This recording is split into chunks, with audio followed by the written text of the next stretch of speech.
Este programa es apto para toda la familia. Su contenido no presenta escenas de sexo ni violencia. El Canal 9 no se hace responsable por las diferentes declaraciones de las personas o situaciones que se puedan presentar en nuestras producciones, ni tampoco respalda o se identifica con las mismas. Eventos, desfiles, actividades y programas especiales. Todo sobre nuestra actualidad local y regional. Solo aquí, por el Canal 9 de Cable Va TV. Bienvenidos a esta tu casa, el Centro Cultural de Ubaté. Estamos en el Salón de Cultura, una fundación que nos aprueba Bolívar, la vivienda.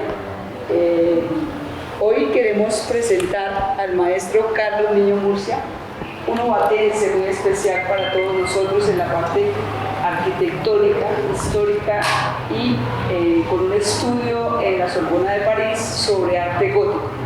Hoy nos va a dictar una conferencia sobre el arte gótico y la Basílica Menor de Ubaté, nuestro patrimonio material más importante que tiene este municipio.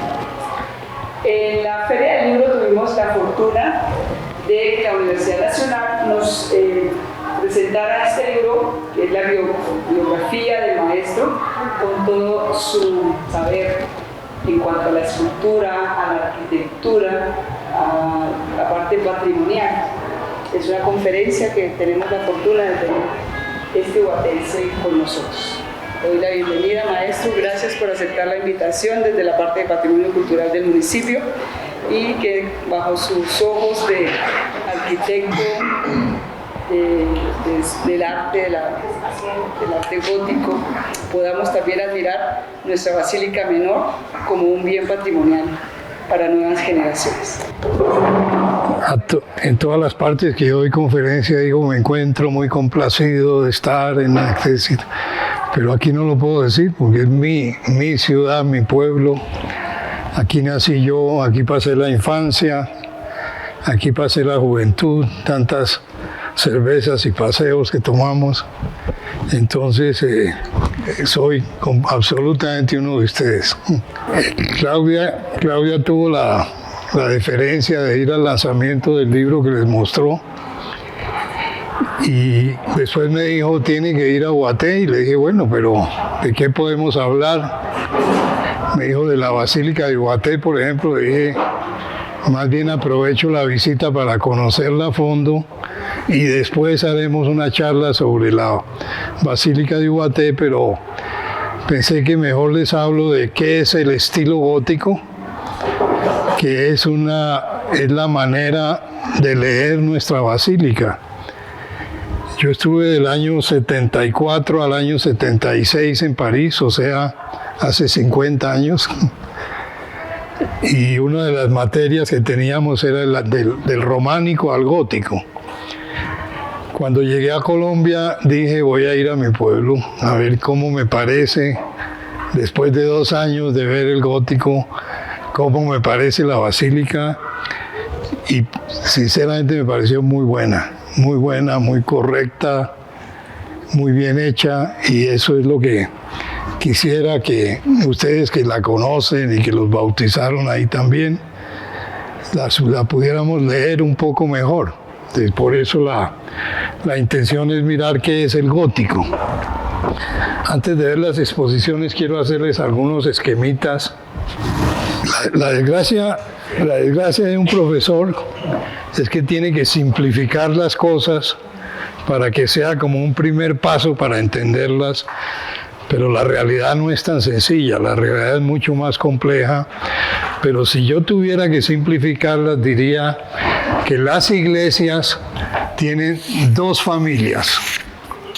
O son de planta central o son de planta longitudinal. ¿Sí? Puede que tengan una u otra nave, puede que tengan un crucero, puede que tengan una cúpula, en fin, pero básicamente hay esos 2 tipos de familias. Cuando los cristianos comienzan a salir de las catacumbas, porque ya Constantino oficializa la religión cristiana, ellos piensan en qué templo harán sus ritos.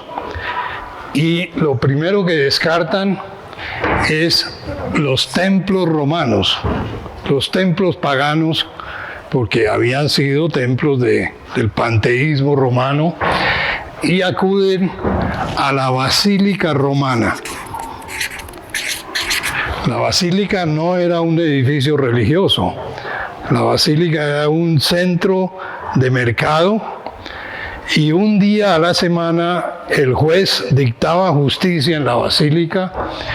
Más o menos la basílica tenía este esquema, tenía unas columnas que después en la iglesia cristiana se va a volver la nave central y las dos naves laterales. Y la entrada a la basílica era lateral, y en un extremo o en ambos había un ábside semicircular y una cátedra donde el juez impartía justicia un día a la semana. Los cristianos descartan esta posibilidad, el Panteón romano, por ejemplo, y asumen la basílica como el templo cristiano, pero cierran esta puerta y entran por acá. Aquí ponen la cruz. Por lo general, la liturgia dice que hacia el oriente, donde sale el sol por la mañana, está el sol, que es la luz, que es Jesucristo, que trae la luz a la humanidad, y que la iglesia lo que es un transcurso de esta vida terrenal hacia la vida eterna. Y aunque hay algunas iglesias que aquí comienzan a plantear algún tipo de iglesia centralizada, básicamente la historia de la arquitectura religiosa va a ser la planta basilical, se llama la planta basilical, que si ustedes hacen una sección de la planta basilical, es una parte más bajita, una parte más alta donde está el altar, y una persona, digamos, es como de este tamaño, ¿sí? Brinquemos unos años y brinquemos ahora ya no al momento paleocristiano, sino al siglo X, pongamos lo que llamamos como la arquitectura románica, que no es que venga de Roma, sino de romance, todas las lenguas que vienen del latín, y comienzan a hacer unas iglesias donde lo fundamental es el arco de medio punto. El arco de medio punto es un arco que tiene un centro en la mitad de la luz y es un círculo perfecto, ¿sí? Lo llamamos el arco de medio punto. Y la iglesia comienza a ser un elemento que tiene unos muros muy gruesos, tiene un ábside, tiene una puerta por donde yo entro, y comienzan a aparecer, en primer lugar, una bóveda de cañón, o sea, como un arco que se extiende a lo largo de todas las paredes. Espero que entiendan mis dibujos. Es un arco de cañón, porque pareciera que fuera como un revólver, dijéramos, o una escopeta, un cañón, pero de medio cañón, o sea, es un círculo que se desarrolla hacia lo largo, ¿sí? Esas bóvedas de cañón y de medio punto se hacen en piedra, pero tienen que ser muy gruesas. Entonces, esta bóveda es en piedra y los arquitectos y los ingenieros que entendemos los esfuerzos y las tensiones que hacen los materiales, sabemos que una bóveda de cañón hace unos esfuerzos tremendos aquí por este peso que tira a irse, a abrirse hacia los lados. Entonces los románicos comienzan a hacer unos contrafuertes, o sea, como unos elementos de piedra que tratan de contrarrestar esos impulsos, y esos contrafuertes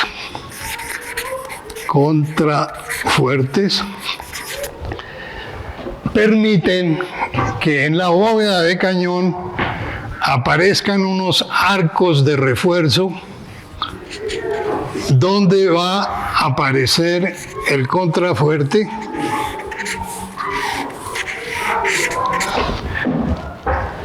y la bóveda se me vuelve, si estoy adentro, la bóveda se me vuelve esto. Hago un arco, otro arco, y atrás, no lo veo, pero está el contrafuerte al otro lado.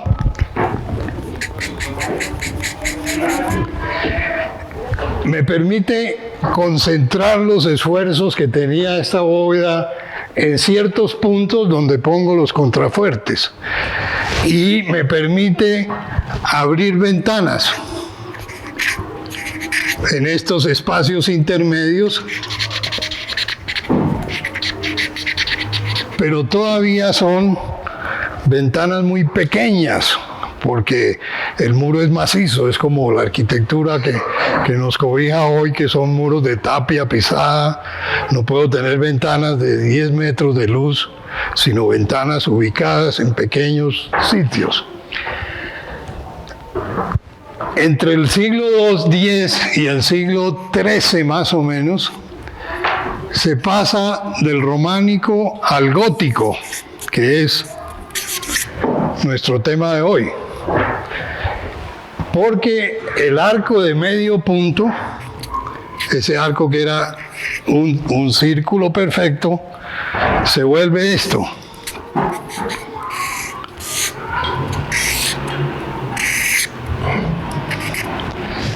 Se vuelve una ojiva, un arco ojival, que tiene varias ventajas, que yo puedo ya transmitir más fácilmente los esfuerzos al suelo, sigo teniendo contrafuertes, pero me permite que en planta, si yo tengo una sección del templo, si estoy haciendo arco de medio punto, tengo que este lado ser igual a este, porque si no, no estarían a la misma altura dos círculos.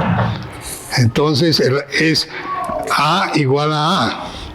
Pero si tengo una ojiva, puedo tener esto y simplemente este arco lo hago más apuntado y este arco lo hago más acostado, pero siempre llegan a la misma altura, ¿sí? Entonces, estoy haciendo una estructura más eficiente con menos piedra.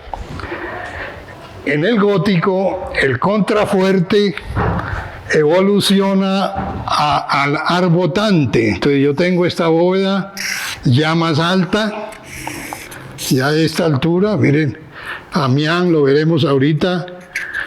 La catedral de Amiens tiene 42 metros del piso al techo. Y ya puedo tener unos contrafuertes que son así.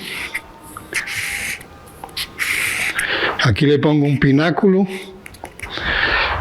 Estos señores que antes sostenían los empujes laterales de la bóveda, ahora son 2 y muy eficientes porque transmiten las cargas. De pronto el pilar es más grande de lo que yo lo dibujé, pero está fuera del interior, y eso me ha permitido liberar casi totalmente las paredes y llenarlas de vitrales y llenarlas de luz.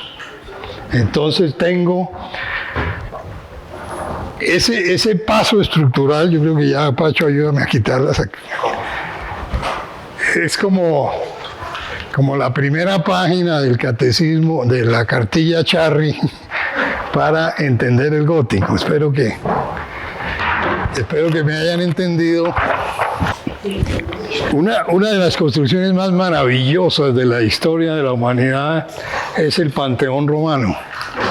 Panteón pagano del gran imperio romano. Entonces es un círculo perfecto con una bóveda hecha de casetones, con un óculo que tiene casi 3 metros de diámetro, que nunca se ha cubierto. Cuando uno entra hay muchos traperos tratando de secar el piso si ha llovido, pero que es una maravilla porque para ellos era el ónfalos, el centro del mundo y de los romanos, un espacio grandilocuente y bello, y el gran ejemplo de la planta central, ¿cierto? Sigamos, vos en el Panteón.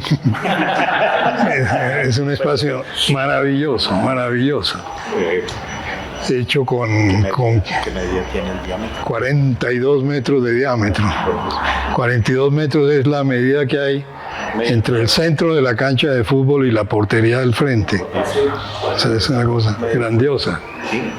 Y es hecho en un concreto romano con arenas marinas, que con el paso del tiempo cada vez está más duro. O sea, nunca se va a deteriorar y cada vez será más estable y duro. Bueno, entonces, lo primero que yo hago es contradecirme y mostrarles templos circulares cristianos, donde aparece una nave lateral y una nave central que es más alta, que tiene una linterna, pero que tiene serios problemas litúrgicos, porque el sacerdote aquí oficiando la misa, como que lo oficia para los que están al frente, pero no para los que están atrás. Entonces es una planta que nunca será funcional. Sin embargo, es la gran iglesia de Santa Constanza, que era la hija del emperador Constantino. Siguiente. Otra planta central maravillosa es San Vitale de Rávena. Ya vamos en el 540 después de Cristo, el emperador Justiniano haciendo esta planta central, pero ya mucho más rica. Hay como unos ábsides en cada uno de los pilares, hay una nave lateral, hay un punto donde se rompe el ritmo, y hay como una capilla profunda y una ábside más grande. En ese ábside está la representación de Teodosia y Justiniano en unos bellísimos mosaicos. Esa es una planta que nunca será funcional. Sin embargo, es la gran iglesia de Santa Constanza, que era la hija del emperador Constantino. Siguiente. Otra planta central maravillosa es San Vitale de Rávena. Ya vamos en el 540 después de Cristo, el emperador Justiniano haciendo esta planta central, pero ya mucho más rica. Hay como unos ábsides en cada uno de los pilares, hay una nave lateral, hay un punto donde se rompe el ritmo, y hay como una capilla profunda y una ábside más grande.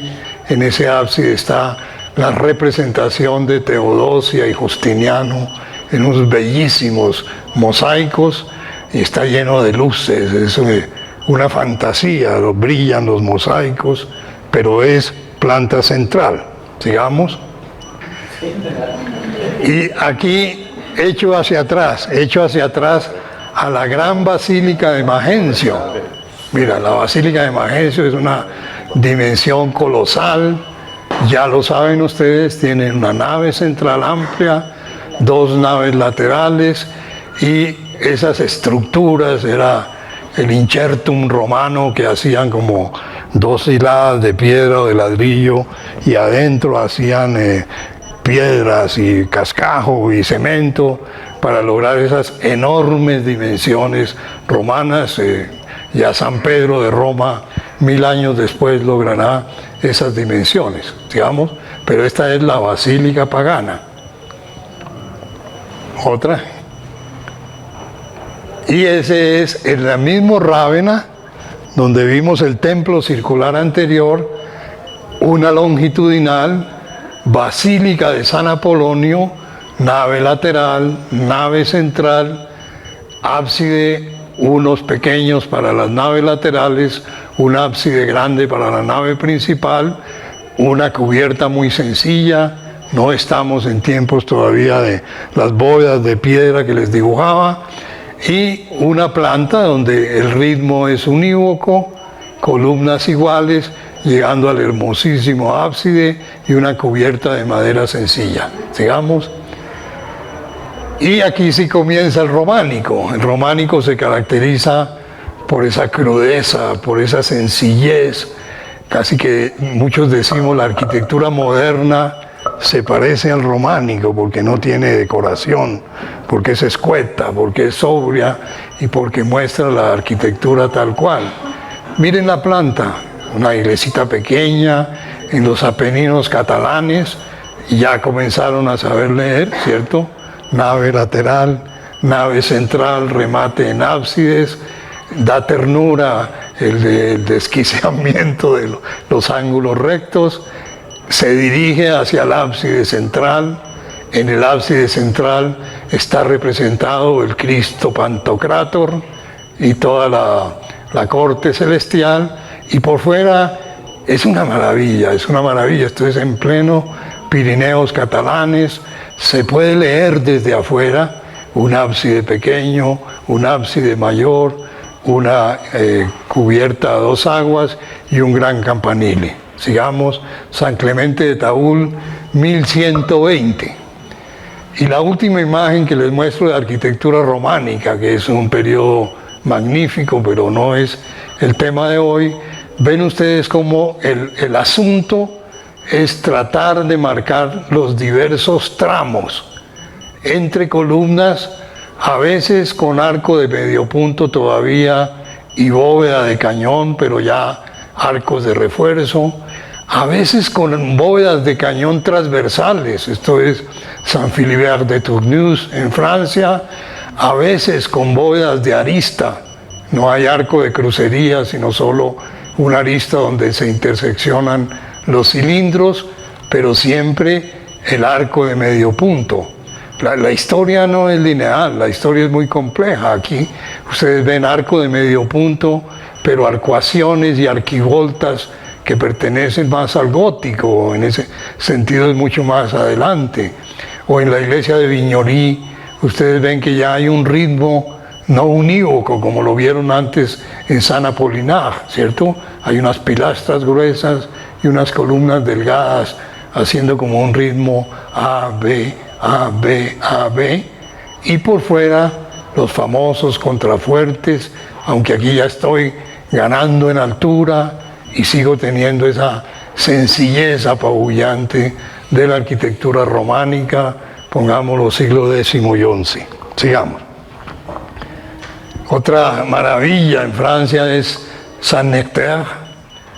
Vean ustedes, ya ha progresado la arquitectura, aunque la arquitectura no es una evolución lineal, nave central, naves laterales, una especie de girola con capillas absidiales en la parte del altar, con un transepto, que es esta cruz donde se cruza la nave principal y el transepto, y el crucero, que va a ser un sitio muy importante en la arquitectura gótica e inclusive clásica posterior, donde se corona con este cimborrio más elevado. Pero para quienes éramos arquitectos modernos, es una maravilla leer esto. Uno puede leer la planta, ¿cierto? La nave pequeña, la nave mayor, el transepto, el crucero, el cimborrio, en esta arquitectura que litúrgicamente se dirige hacia el oriente, donde sale la luz. Sigamos. Acá hemos ganado mucho en altura, ¿cierto? Ya vamos en Santa María Magdalena en Beslé. Esto es año 1130.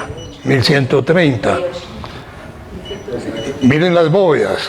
Esta ya ustedes lo saben leer, ¿cierto? Si no lo saben leer, soy muy mal profesor. Una bóveda de cañón de piedra con contrafuertes que lo refuerzan. Una bóveda que adquiere más complejidad. Bóvedas de arista, porque se cruza este cilindro con este cilindro. Y lo más importante, bóvedas de crucería, donde el arco perpiñano que da contra la nave es ya ojival, el arco formero que da hacia los lados es ojival, y hay dos arcos que se cruzan uniendo los pilares, que es la famosa bóveda de crucería, que será la característica esencial del gótico. Acá vemos que hay sí arcos en cada pilar, arcos que se marcan casi que diría yo a la manera árabe, de blanco y negro, que llegan al ábside y la altura ya es mucho mayor, pero el arco es de medio punto, o sea, todavía estoy en elementos góticos y en elementos románicos. Sigue. Y esto sí ya es gótico puro. Entonces ven ustedes la nave central, las naves laterales que en la girola alrededor del altar se vuelven dos naves, las capillas absidiales, que en este caso son 5, el transepto, el cimborrio. El transepto tiene 3 naves, nave central y nave lateral, la gran portada y sobre todo, miren ustedes, la bóveda de crucería. En 3 siglos la humanidad ha logrado liberar los muros y tenerlos completamente abiertos para tener esa cantidad de luz y los hermosos vitrales, porque era una época en que todavía no había libros, ni mucho menos televisión, y la doctrina se enseñaba en las iglesias, en las esculturas de la iglesia, en los muros y en los vitrales de la iglesia estaban representadas las Sagradas Escrituras. Sigamos. Van entendiendo, ¿cierto? La complejidad que hay de Taúl tan sencillo, a Notre Dame de París, que se quemó hace 3 años el techo. Nave central y dos naves a cada lado, o sea, 5 naves. Un crucero bastante abajo, casi en el medio, y una girola complejísima, con unas naves con unas capillas que ya no son absidiales, sino rectangulares, que se irradian con respecto al altar principal. Y lo que hoy vamos a ver es como los elementos básicos, pero variedades son infinitas. Puede haber 10.000 catedrales en Europa y ninguna igual a otra, sino es como un lenguaje donde comienzo como arquitecto a hacer variaciones de todo tipo. Yo puedo tener 24 letras, o puedo tener las palabras que se encierran en un diccionario, pero ningún libro ni ninguna oración es igual a otra. Son posibilidades de lenguaje infinitas. Sigamos. Entonces, ese es el gótico. Les hablaba en los esquemas, ahora ya mejor representados, la función del arbotante, que es que yo esté en un interior con unas alturas tremendas, pero los que sostienen los pesos de estas bóvedas de piedra, la gran diferencia entre esta arquitectura del 12 y nuestro Ubaté o nuestra Colombia es que nuestras bóvedas son de caña y barro, mucho más livianas, pero es lo que tenemos. Pero en esta época eran de piedra, entonces los empujes eran tremendos. Mire, Esta tiene doble arbotante, tremendos contrafuertes. Aquí viene el análisis estructural, cómo se transmiten los empujes horizontales a los cimientos y va ganando en complejidad. Sigamos. Y lo que uno ve son los arbotantes.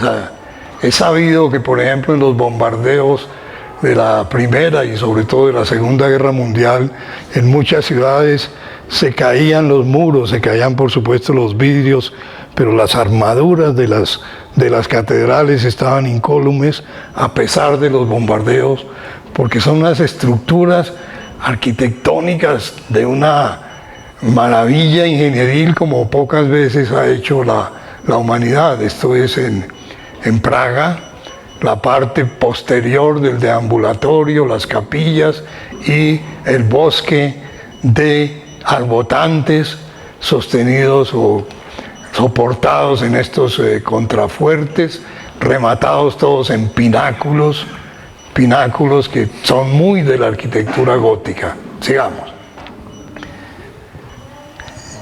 Y hay variaciones. A veces se usa el pilar fasciculado, que es un pilar que tiene columnillas de 10 centímetros.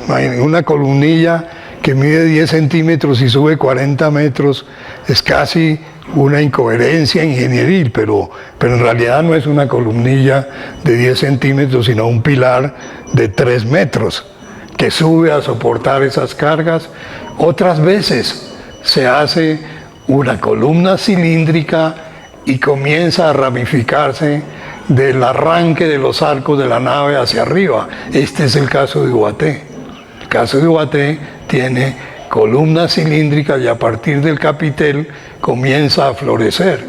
Y digo florecer porque miren ustedes, es como un bosque, es como una oración, que era lo que ellos querían hacer, un espacio místico que propiciara la relación con la divinidad que venía a buscarse. Y este es el exterior de Amiens y la presencia de arbotantes, pináculos y columnas. Sigamos. Otra pauta que quizás se debió dibujar en la cartulina primera es esta fachada interior. Casi siempre vamos a tener un nivel bajo con las arcadas que me comunican a la nave lateral menor. Un nivel intermedio donde tengo una tribuna ciega porque corresponde a la cubierta que cubre la nave pequeña, pero donde puede haber gente o frailes asistiendo al rito, y un nivel superior, el clerestorio, donde ya estoy por encima de la cubierta de las naves, entrando luz al espacio interior. Esta es como un pentagrama, donde va a haber miles de variaciones, a veces arcos dobles con una parte de luz en el medio, a veces de 3, a veces de 5, a veces las columnas se prolongan hacia el clerestorio, pero siempre es ese juego como en un pentagrama. También les muestro abajo las bases de esos pilares, como a veces hay columnillas. Esta columnilla seguro va a ser transversal sobre la nave, o sea, un arco perpiaño. Esta va a ser un arco que va a ir en diagonal hacia el pilar siguiente. Este va a ser una columnilla que va a ir a formar un arco formero, o sea, lateral. Sigamos. Variaciones del mismo tema, ¿no? Los 3 niveles. A veces hay cuatro elementos. Miren, esta es la catedral de Bourges.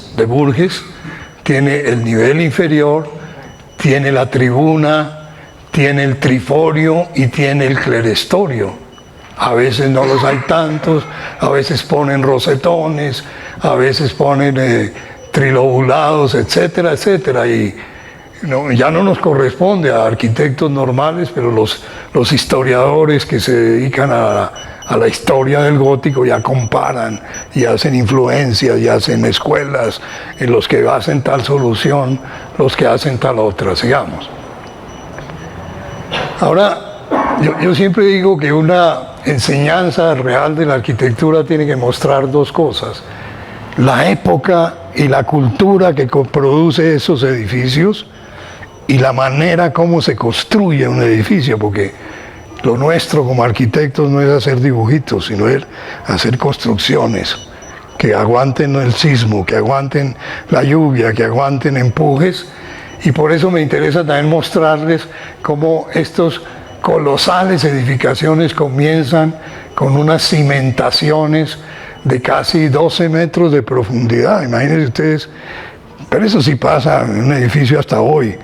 La mitad del presupuesto se entierra en los cimientos, pero de ahí depende todo, porque si eso falla se friega todo. Entonces hay como unas piedras que van confinando inchertum romano, unas hiladas finales hasta llegar al piso de la iglesia, y comenzamos a ascender y hacemos unos muros a la manera del inchertum romano, paredes de piedra y en el interior cascajo, piedras, concreto, etcétera, para llegar a esos muros de 2 y 3 metros de espesor, o para llegar a estas sinfonías de la base de los pilares con estos arquitos que se ramifican en la parte superior. Sigamos. Y este es de nuevo, las naves, los arbotantes, las ventanas del clerestorio, el nivel de la tribuna o del triforio y las naves bajas. Aquí sorprende el contraste entre la nave central y las naves laterales, es muy fuerte. Y esta arquitectura, ¿no?, siempre ramificándose, abrazándose en la parte superior. Frank Lloyd Wright, uno de los grandes arquitectos modernos, detestaba la arquitectura clásica. Decía, la arquitectura clásica es así, un pilar y una viga. Me gusta la arquitectura gótica, y hacía este gesto, que es así, o sea, algo que se entrelaza desde la base con las vigas, todo juntado, todo articulado con el todo de una manera absolutamente tectónica. Sigamos. Al liberar las paredes viene ese capítulo maravilloso de los vitrales. La verdad no hay tiempo, ni tengo el conocimiento liturgio y de las escrituras para describir cada una de esas escenas, pero era el catecismo, era la televisión de los medievales. Yo podía ir a que me enseñaran la doctrina, explicándome cada día uno de estas escenas, o este invento.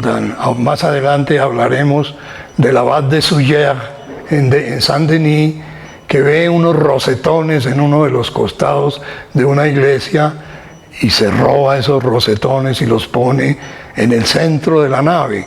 Va a ser el espectáculo central de la nave principal, la geometría, la liturgia, la luz y la maravilla de estos elementos que los ha logrado el gótico a partir de los esfuerzos estructurales que ya les expliqué. Sigamos. Y aquí debía quedarme callado y que ustedes disfruten estas maravillas. La Catedral de León en España puede tener 1000 vitrales, es una cosa absolutamente embriagadora de luces y colores. Sigamos. Bueno, otra vez repasamos. Entonces comienzo a levantar desde las bases, tengo unos pilares, tengo unos arcos que van en el sentido de la nave, son los arcos perpiaños.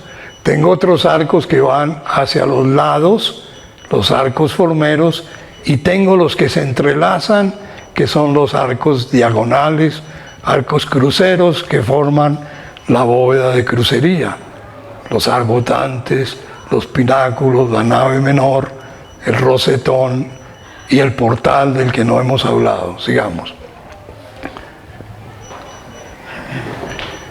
Siempre los arquitectos han querido como seguir siempre hacia adelante, seguir buscando, y ya la bóveda de crucería no les es suficiente. Entonces comienzan a hacer juegos formales con terceletes secundarios para hacer unos tejidos hermosísimos, sobre todo en Inglaterra. Todo lo que llamamos sigue el gótico flamígero de llama, o el gótico florido, ya mucho más decorado que lo anterior, que el gótico clásico, sigamos. Y todo es una fiesta, donde se cruzan los dos cruceros, siempre hay una clave que tiene decoraciones florales, decoraciones animales y casi siempre significados litúrgicos. Y acá el espectáculo de mirar uno una catedral gótica hacia arriba, donde todo se articula con todo. Sigamos. El gótico flamígero, esto es la fotografía de julio de este año en Cambridge. Yo les decía a amigos que les mandaba esta foto, les decía, es el espacio más bello que ha construido Inglaterra. Pero fíjense ustedes, tiene pilares fasciculados que suben, y acá unas bóvedas que ya no son crucerías, ¿cierto? Lo llaman las bóvedas de abanico, porque van como con nervios hacia todos los lados, con decoraciones góticas interiores, con los vitrales. Es un espacio absolutamente maravilloso. Yo creo que la foto no es fiel a la maravilla de ese espacio. Sigamos. Entonces piensen ustedes en lo que es hacer una bóveda de crucería, donde cada dovela hasta llegar a la clave no es un paralelepípedo sencillo, o chapiteles de unas estructuras esbeltísimas, generalmente construidas en madera. Imagínense ustedes la carpintería que hay que saber para subirse a esta altura y soportar inviernos y soportar los vientos, y por supuesto la decoración gótica encima. Sigamos. Ahí se ve las estructuras de madera, o la parte ya pétrea de esa arquitectura. Estos con protuberancias pequeñas que ven ustedes se llaman las frondas. Las frondas son como capullos vegetales que siempre tienen las agujas, y que son una marca fundamental del gótico, y que las tienen las agujas de guatelas, las frondas. Sigamos. Miren la altura, o sea, yo ahora vivo bravísimo que la Universidad Nacional está dando antigüedad y está brincando el Renacimiento y no está enseñando románico y gótico. Yo digo, pero ¿cómo puede ser una barbaridad semejante si es uno de los momentos cumbres de la historia de la arquitectura? Sigamos. Los techos son unas estructuras de madera con unas láminas de plomo, con unas agarraderas, con unas especies, hagan de cuenta los ganchos de la teja Eternit que sostenía estas láminas de plomo, o también podrían ser de piedra con unas tallas para cazar, y al llegar a la canal, las gárgolas de desagüe, para que el agua no caiga sobre los cimientos, sino que salga unos 2 metros afuera, y donde aprovechan para poner los espíritus del mal como hacia afuera, como sacando esas energías malignas, digamos. Son los verdaderos espectáculos. O sea, subir a Notre Dame es como subir a un zoológico fantástico viendo a París. Hay miles, yo debo tener 40 fotos de monstruos o de gárgolas. Aquí las ven ya en el detalle constructivo, ¿no? La canal, el desagüe, la jeta, expidiendo el agua de una manera siempre tectónica, porque si no hay tectónica no estarían hoy, 800 años después, incólumes. Ahí hay arquitectura, y arquitectura seria. Sigamos. También habría que hablar de la escultura, pero es que no hay tiempo en una charla tan larga, pero todos los portales tienen arquitos y arquivoltas llenos de santos, de representaciones, de nuevo de toda la liturgia, o las partes interiores en madera de los coros tienen también representaciones de la Virgen, de la Natividad, de Cristo, de la Pasión. Los remates siempre van a tener frondas, pináculos, tracerías, otro término que necesitamos también incluir, que son todas estas geometrías, a veces lobuladas, a veces pentagonales, y por supuesto los monstruos del mal en la parte superior. Sigamos. Esto es ejemplos de tracerías. Ven ustedes que no hay una igual a otra. Puede ser en París otra vez, en los balcones de los monstruos, puede ser en Portugal, o puede ser en el Palacio de los Dogos en Venecia, y ya comienzan ustedes a entender cómo es la gramática del gótico, ¿no? Como tracerías romboidales que se van tejiendo siempre en un sentido ascensional. Sigamos. Y esto es Notre Dame, no alcancé a incluirla porque nunca me paso de 80 imágenes, pero es todo un tratado de la escolástica. Hay un libro que a mí me parece maravilloso, quisiera cambiarlo por la almohada, que se llama Arquitectura Gótica y Pensamiento Escolástico, de Erwin Panofsky.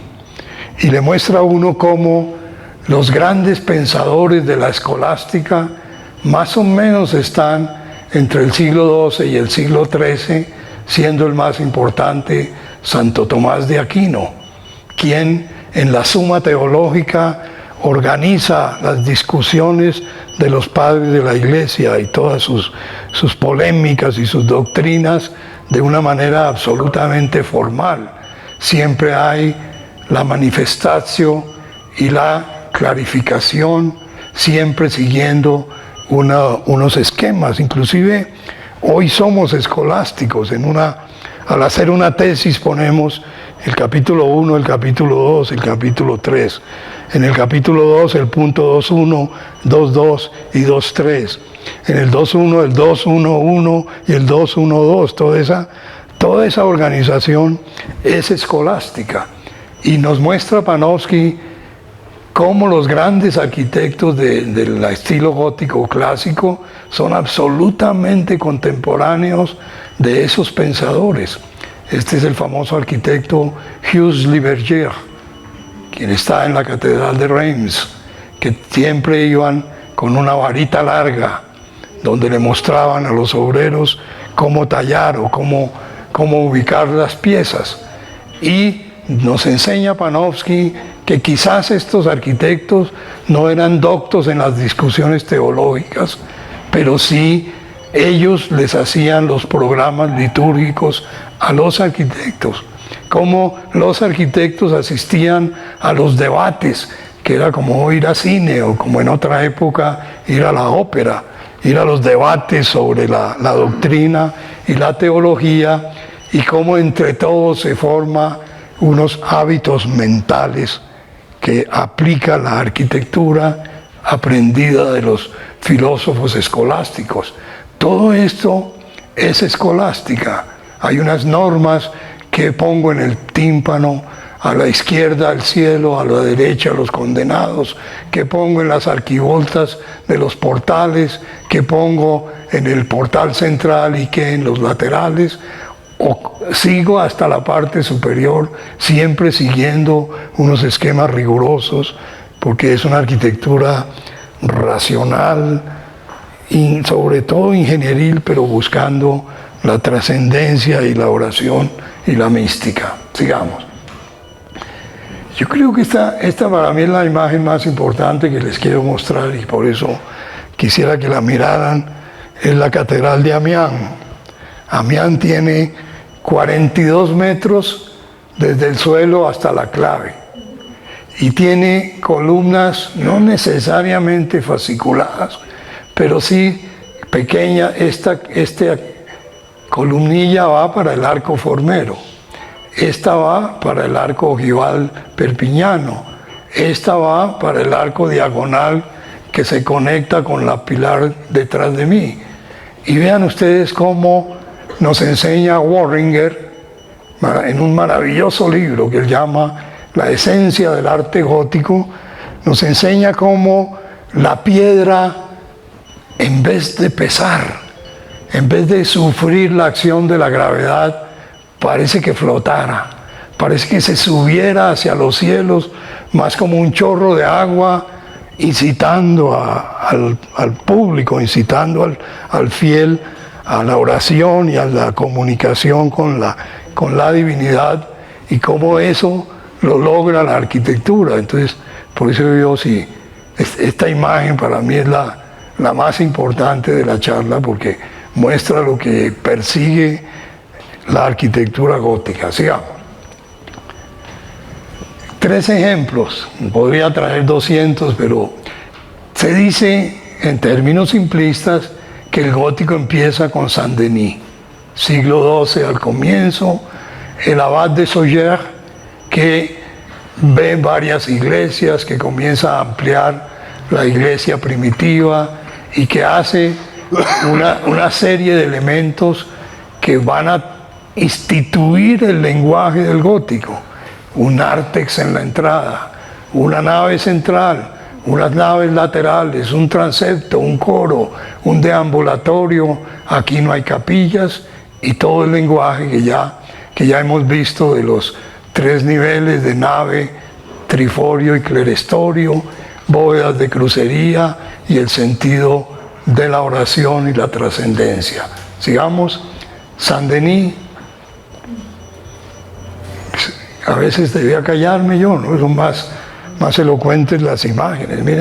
Miren esto, lleno de luz, lleno de color, lleno de doctrina, y se los dice un ateo, pero que goza infinitamente en estos espacios.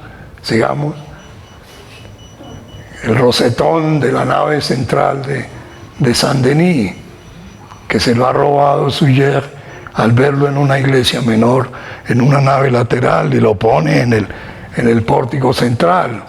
Creó muchos problemas estructurales, pero siempre fue el protagonista central en ambos extremos de la nave. Sigamos. Este ya de Chartres, pocos años después de Saint-Denis, también creando el lenguaje, estableciendo el lenguaje del gótico. Ya los estoy cansando, pero enseñar es reiterar. Nártex, nave, crucero, coro, deambulatorio, capillas, 3 niveles, bóveda de crucería, luz y oración. Sigamos. Entonces, estudios maravillosos, es muy sencilla, tuvo muchos problemas. Hicieron la torre, no alcanzó para la otra, o sea, se queda con esas incompletudes de la historia. Sigue. Hasta ahora vamos en la mitad, va a tocar correr, vamos en la 40. Ya se van a cansar ustedes. Bueno, miren cómo asciende, ¿no? Estas columnillas. Este no es pilar fasciculado, es una columna cilíndrica, pero donde se superponen los pilares del arco formero y los pilares del arco perpiñano, y acá arrancan los pilares diagonales de la crucería, y siempre se lee en la base donde yo veo cómo llegan al piso todos esos elementos. O puede ser, sigue la base de Cañaveralejo, de donde se disparan todos esos cohetes ascendentes, digamos. Chartres, todavía seguimos en Chartres. Este bellísimo laberinto tiene casi 25 metros de diámetro. Se dice que muchos fieles lo caminaban, e inclusive algunos hacían el recorrido de rodillas. Imagínense cuánto hay que caminar para llegar finalmente al punto central del laberinto. Sigamos. Habría que hacer disquisiciones doctrinarias. Acá están los 4 evangelios, el león, el toro, el águila, Cristo Pantocrator, los sectores, los sacerdotes, los doctores de la iglesia, los ángeles, la corte celestial, los apóstoles en las arcuaciones, las arquivoltas. Las arquivoltas son estas y estas son el pilar del acceso. Estamos en el portal real de Chartres, sigamos. Es toda una sinfonía, ¿no? Es como, alguna vez le preguntaban a Frank Lloyd Wright quiénes eran los mejores arquitectos de la historia, y él decía Beethoven y Bach. No sé, ¿sigue? El portal lateral la fachada del norte, septentrional. Miren ustedes, esto, uno podría quedarse un día entero mirando y que le explicaran todo lo que hay ahí de escultura y de doctrina, ¿sigue? Vitrales maravillosos, la famosísima Virgen de Chartres, vitrales preciosos que pueden tener casi 8 metros de altura, digamos. El rosetón por fuera, el rosetón por dentro, díganme, si no es un espectáculo, si no son mandalas complejos. Sigamos. Ahora Amiens, hemos visto Saint-Denis, Chartres y Amiens, o sea, siempre estamos en lo que se llama la isla de Francia, 100 millas alrededor de París. La catedral de Amiens, ya vimos antes, que es la nave más espigada de toda la historia, el transepto bastante abajo, el coro, el deambulatorio, las capillas. Aquí hay un énfasis en la capilla central, los cruceros, los arbotantes, las naves, ¿sigue? Y este es Amiens, ya habíamos visto esta nave, ¿no? Pero traten de no ubicarse en una foto a 20 metros, sino de meterse en ese espacio. O sea, es una cosa trascendental. Mira la escala humana, es de la altura del basamento. Sigamos. El laberinto de Amiens, la nave lateral, la nave lateral y Amiens por fuera. O sea, toda la estructura, la parafernalia de contrafuertes, arbotantes, pináculos y agujas para hacer ese espacio interior. Sigamos.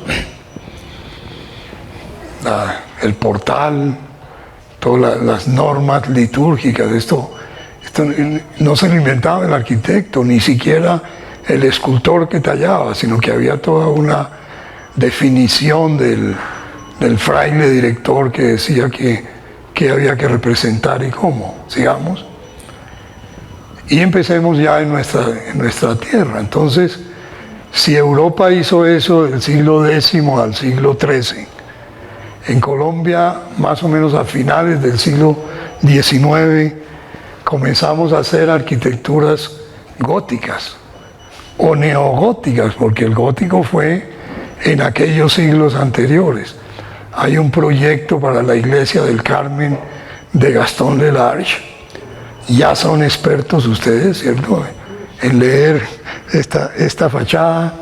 O la iglesia de Lourdes, que va a inaugurar el gran polo de Chapinero. Chapinero inicial había empezado más arriba en la carrera séptima con la casa del chapín, el que hacía los chapines, esos zapatos de caucho como especies de sandalias, y de ahí viene el nombre de Chapinero. Pero Monseñor Arbeláez hace en 1880 esta catedral, que es la que va a darle la fuerza a Chapinero, digamos. Ese es el interior de Chapinero. La esperanza mía es que ya ustedes lean mejor qué está pasando ahí, ¿cierto? En Chapinero, en Bogotá, la planta modesta, pero nunca nos debe acomplejar la modestia, sino al contrario, enorgullecer por el ingenio y la capacidad. Aquí trabajó Aquí trabajó Julián Lombana, arquitecto. Inclusive aquí se cayó de un andamio y perdió una pierna para el resto de su vida, pero es un arquitecto importante de comienzos del siglo. Hizo la portada del Cementerio Central y muchísimos otros edificios en Bogotá. Más casos en Colombia, los hay muchos, ¿no? Las Lajas, ese bellísimo gesto sobre el Guaitara, que está casi 30 metros más abajo, el cañón del Guaitara, y vean ustedes cómo es un gótico bastante correcto. O la ermita de Cali, muy pequeñita, pero canónicamente gótica, ¿cierto? Digamos. Y San Fasón, que se las quiero mostrar en un poco mayor de detalle porque ahí hicimos un estudio profundo. Deberíamos hacer un estudio así de profundo de la Basílica de Ubaté. La nave, la crucería, quizás no tiene la altura de Amiens, pero es muy correcta y sobre todo es un gesto de fe, un gesto de oración. Aquí estoy mirando desde el altar hacia el rosetón del acceso y acá desde el acceso hasta el fondo. Y lo más curioso son estas bóvedas. No son las bóvedas de crucería, de piedra moldurada como la vieron antes, sino que son unas bóvedas hechas como este techo, con guadua, con caña brava, con varas y barro y pintura. Y el arco de crucería es una guadua. No me parece motivo de complejo, me parece motivo de orgullo, tanto ingenio. Miremos. Sigue. Esa es la nave, muy longitudinal, ¿cierto? Un ábside profundo, un ritmo muy gótico, sigue. La fachada, les decía yo estaba en el almuerzo, ojalá podamos hacerle un dibujo hacia la Basílica de Ubaté. Ya nadie se puede subir a esta altura, pero ya hay unas máquinas de fotografía que toman 2000 fotos y se reconstruyen después en un detalle impresionante la fachada. Hay ojivas, hay gabletes que son estos triángulos. Quizás no es muy canónico que el gablete se meta contra el rosetón. Hay arcuaciones, hay torres, hay chapiteles, hay agujas y remates en cruz. Sigamos. La iglesia de San Fasón, a la que le hicimos un estudio detalladísimo de todos los elementos, de las arcuaciones, de las columnillas, de las bases, de los capiteles, etc. Sigamos. Pero como esa hay 700 en Colombia y de mucha calidad, sigamos.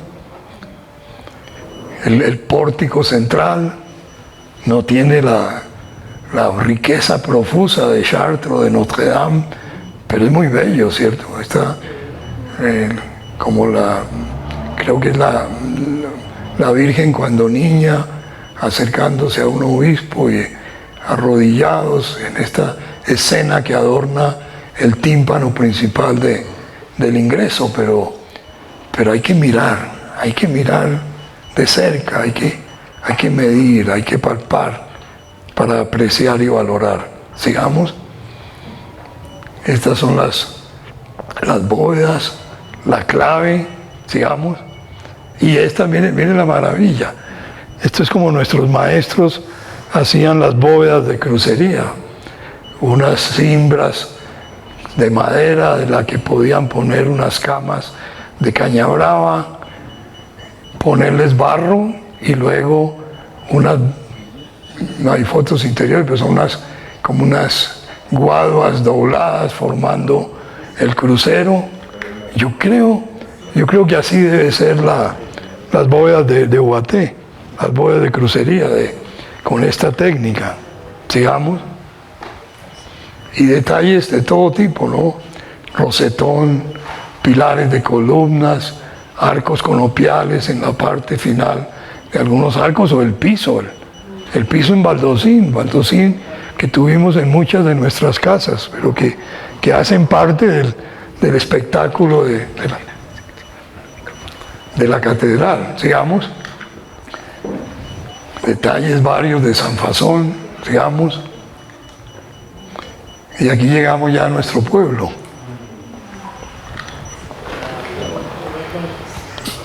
La iglesia que teníamos en los años 20, esa es muy interesante. Esto más hay en la plaza, ahí ven los reflejos. Se ve la iglesia vieja y ya vienen construyendo la parte nueva. Sigamos.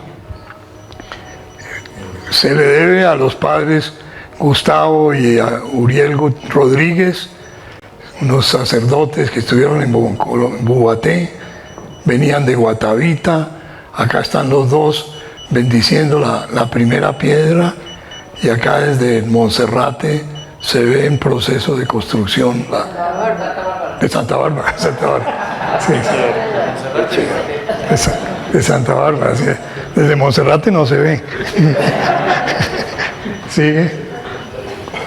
Sí, ya, aquí sí es solo mostrarles, pero ya aspiro yo a que estemos leyendo mejor, ¿no? Los pináculos, no hay arbotantes, hay una aguja central muy grande, las frondas, el rosetón, los gabletes, los portales, el transepto, la aguja del transepto, digamos.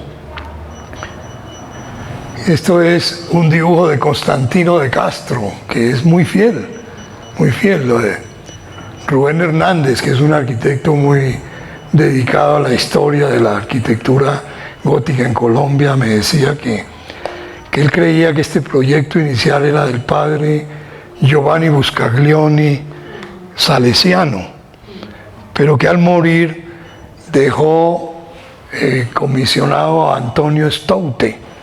Hoy vimos en la plaza, en un panel que hay aquí, el retrato de Stoute cuando la obra iba más o menos a esta altura. Pero Constantino de Castro, que había sido también salesiano, asistente de Buscaglione, dibuja la fachada, y yo creo que la dibuja de una manera como se hizo, ¿cierto? Casi idéntica. Sigamos. Gótico, columnas cilíndricas, capiteles, bóvedas de crucería, claristorio. No tenemos triforio, la altura no dio, pero sí naves laterales. Sigamos. Bóvedas más allá de crucería, esto ya casi florido en la nave. Sigamos. Pero ya entienden ustedes cómo hay gramática correcta del gótico en estos cuerpos laterales o en estas visiones más cercanas de la bóveda. Sigamos. Pero para apreciar verdaderamente hay que conocer, hay que palpar. Tendremos que estudiarla más a fondo. Por eso yo le decía a Claudia, todavía no puedo dar una charla sobre la Basílica de Guaté. Ojalá algún día yo o uno de ustedes la pueda dar. Sigamos. Los vitrales, el rosetón, sigamos. El altar, el Cristo, lenguaje gótico perfectamente aplicado. Sigamos. El púlpito, que es una maravilla de talla en madera, verdadera maravilla, o los confesionarios. ¿Cuántas veces tuvimos que confesarnos ahí sin ver la maravilla de elemento que era eso? Sigamos. Ahí está Constantino de Castro dibujando el púlpito en dos visiones, y yo creo que se hizo tal como él lo predijo. Sigamos. Canceles, la estructura de una aguja. Sigamos. Cuánto susto nos daría, ¿no? Yo creo que por eso nos comportábamos bien, ¿no? De pensar que podíamos llegar a estas situaciones de llamas y de castigo. Si lo quema uno un fósforo y le duele, ¿cómo será estar en una piscina de estas? Sigamos. Acá les puse la partida de bautismo mía, porque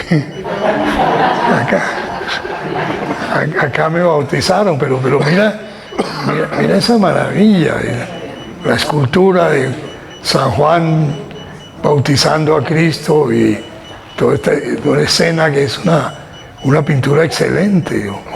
Hoy la vimos por encima, está más o menos en buen estado, pero es una verdadera maravilla. Sigamos. Y esa creo que es la imagen final. Lo único que espero yo es que hoy la puedan apreciar un poquito mejor. Muchísimas gracias.